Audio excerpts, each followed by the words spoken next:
Cordial saludo, mi nombre es Yesenia García Mora, pertenezco al programa de Administración de Empresas de la Universidad CECAR Villavicencio. En el día de hoy les voy a hablar acerca del taller de Derecho Constitucional. Antes quiero iniciar con una frase que me pareció muy interesante. Todas las personas nacemos libres e iguales ante la ley, recibiremos la misma protección y trato de las autoridades y gozaremos de los mismos derechos, libertades y oportunidades sin ningún tipo de discriminación, ya sea por raza, sexo, origen nacional o familiar, lengua, religión, opinión política o filosófica.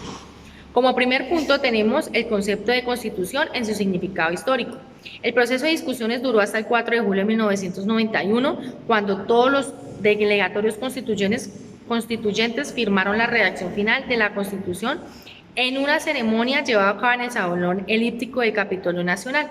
Durante la presidencia de Virgilio Barco se negociaron varios grupos guerrilleros, incluido el M-19. Durante el proceso de negociación, la guerrilla siguió pidiendo la convocatoria de una asamblea constituyente para reformar la Constitución con el fin de promover el nacimiento de partidos distintos a los conservadores y liberales tradicionales. El gobierno no aceptó la propuesta por varias razones, incluido el Gran Cartel de la Droga, que esperaba usar esa reunión para las negociaciones de extradición. El 9 de diciembre de 1990, mediante unas elecciones convocadas por el recién posesionado presidente César Gaviria, fueron elegidos los 70 miembros de la Asamblea Constituyente. Adicionalmente, para darle impulso a las negociaciones de paz con otros grupos guerrilleros, se dio la posibilidad de participación con voz pero sin voto a 4 representantes de estos grupos, uno del Partido Revolucionario de los Trabajadores y el otro del Movimiento Armado Quintín Lame. Un grupo estudiantil llamado la Séptima Papeleta, conformado en 1989 por estudiantes de varias universidades públicas y privadas, retomó la idea e impulsó que en las elecciones de marzo de 1990 se incluyera la opción de apoyar u oponerse a la convocatoria de una Asamblea Nacional Constituyente. En aquellas elecciones se debía votar por candidatos al Senado, cámaras de representantes, asamblea departamental, juntas administradoras locales, consejo municipal y alcaldía. Así que el voto por la Asamblea Constituyente sería la séptima papeleta que cada votante depositaría en las urnas. Aunque no fue oficial el conteo informal en esas elecciones, registró más de 2 millones de papeletas a favor de 7.6 millones de votantes que acudieron a las urnas y de 13 millones que eran los habilitados para hacerlo. Ante la importancia de los resultados, la Corte Suprema avaló una consulta formal en las siguientes elecciones presidenciales del 27 de mayo de 1990. En esa consulta, el 86% de los votantes se pronunciaron a su favor. Segundo punto, lea el preámbulo de la Constitución y explica qué es. El preámbulo es un texto introductorio que menciona los objetivos, valores, principios que el país estipula en la Constitución, las cuales se deben defender y seguir al pie de la letra. Asimismo, establece el Estado de Derecho y señala sus objetivos básicos. Tercero, ¿cuáles son las formas de participación ciudadana según la Constitución Política de Colombia y en qué artículos o títulos se encuentran? Como primer forma de participación tenemos el voto. El voto será secreto y cuando la ley lo determine por el sistema del tarjetón. El artículo 260 de la Carta Política enumera los cargos que son de elección popular. Segundo, el plebiscito.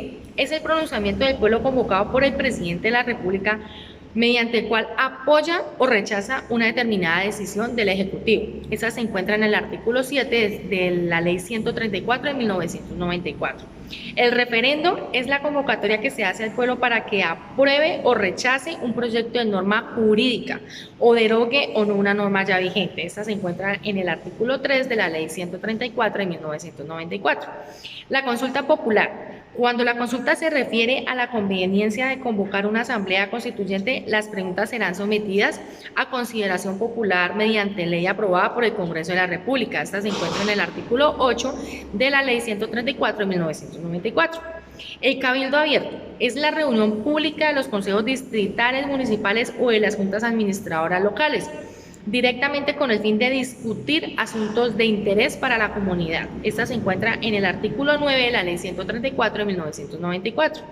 La iniciativa legislativa es el derecho político de un grupo de ciudadanos de presentar proyectos de acto legislativo o ley ante el Congreso de la República para que sean debatidos y posteriormente aprobados, modificados o negados por la corporación pública correspondiente. Esta se encuentra en el artículo 2 de la Ley 134 de 1994. Y la revocatura de un mandato es un derecho político por medio de los cuales nosotros como ciudadanos podemos terminar el mandato que le hemos conferido a algún gobernador o a un alcalde. Esta se encuentra en el artículo 6 de la Ley 134 de 1994. Cuarto punto, lea la Constitución colombiana de 1991 del artículo 1 al 95 y con base en eso respondamos. A. ¿Qué encuentra? Los derechos fundamentales, definitivamente esos. B. ¿Por qué han sido reconocidos en la Constitución de 1991 estos derechos? Porque son el pilar o fundamento del desarrollo social. La Constitución Política de 1991 sentó las bases del nuevo país de muchas formas. Lo más importante es defender los derechos de los ciudadanos. C. ¿Es necesario que estén escritos? Claro, son esenciales para el valor de la dignidad humana, porque son los más importantes en el mundo legal, porque están asociados con el valor del orden y tienen el rango de normas legales. D. ¿Por qué son fundamentales? Cualquier persona, independientemente de su raza, color, género, religión, opinión política o de cualquier otro tipo de naturaleza, situación económica, tiene derecho a estar protegido por esta declaración. Además, no se distinguirá con base en las condiciones políticas, legales o internacionales del país o región donde el individuo tiene jurisdicción, o sea, donde reside.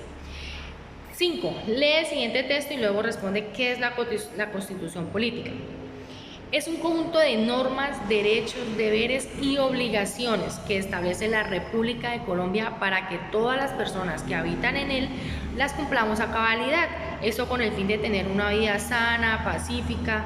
Es nuestra ley suprema. Estas normas se establecieron también con el fin de respetar los derechos de los demás, para poder participar en la vida política del país, poder proteger los recursos naturales, los culturales y asistencia para el mantenimiento de la paz. Además de la organización del Estado, diciendo cuántas ramas del poder público existen y qué tarea realiza cada uno.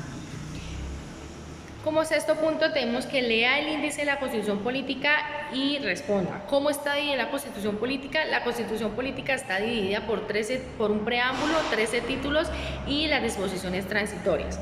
¿Cuántos artículos tiene? En total, 380 artículos definitivos y 67 transitorios.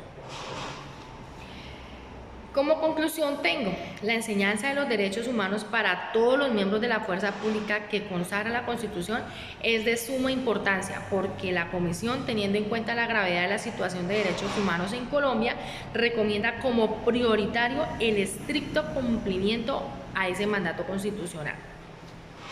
Por último, tengo Vita, que somos estudiantes de Administración de Empresas, cursando sexto semestre, aplicando los conocimientos y fortalezas aprendidas en nuestro campo laboral y personal.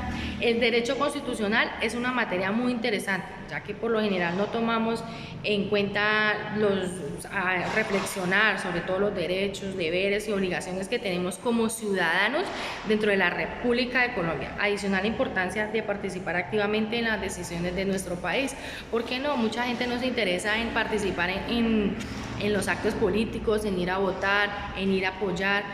Esa es nuestra voz para los mandatarios, para los gobernantes.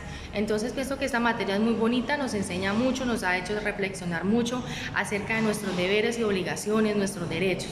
Entonces eso es todo mi taller. Creo que en base en esto ya tenemos unas buenas bases, por decirlo así, para tenerlo en cuenta más adelante en nuestra carrera, ya como administradoras de empresas, tener en cuenta eso, apoyar y ayudar entre todos, respetar, porque pienso que la palabra más importante y el valor más importante que debemos tener entre todos es el respeto, respetar los derechos de los demás, respeto a la vida. Nadie tiene derecho de quitarle la vida a nadie. Ese es el más importante, derecho a la vida. Y bueno, pues esta fue mi sustentación. Entonces nos vemos en otra oportunidad. Muchas gracias por su atención.